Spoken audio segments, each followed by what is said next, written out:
নমস্কার, আমি প্রকাশ মন্ডল। সবাই কেমন আছো? আশা করি ভালো আছো। তো আজকে একটি বিশেষ ঘটনা আমাকে বিশেষভাবে প্রভাবিত করেছে, যে কারণে আমার এই ছোট্ট একটা ভিডিও করা। আ যাই হোক, আমি জানি না এই ভিডিওটা কার মনে কতটুকু দাগ কাটবে। বাট আমার ওই ঘটনা ভীষণভাবে মনের মধ্যে দাগ কেটেছে। তো আজকের দিনে এসে ২০২৫ সালে এসেও যে আমাদের সমাজে অস্পৃশ্যতা এত চরম পর্যায়ে রয়ে গেছে, আমি ভাবতে পারিনি।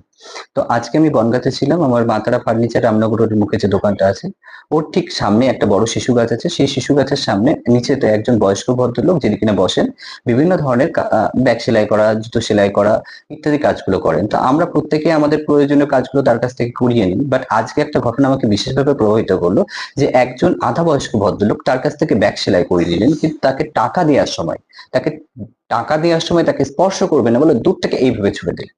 সত্যি এই ধরনের ঘটনা আজকের সমাজে এসে আমার ভাবতেও অবাক লাগে। এবং আমি তখন তাৎক্ষণিকভাবে তাদেরকে বলেছিলাম, এবং আপনাকেও বললাম, যে আপনারা যারা এই ধরনের মানসিকতা নিয়ে চলেন, যারা এই ধরনের মানসিকতা মনে মনে পোষণ করেন, তাদেরকে বলছি আপনারা নিজেদের কাজ দয়া করে নিজেরা করবেন।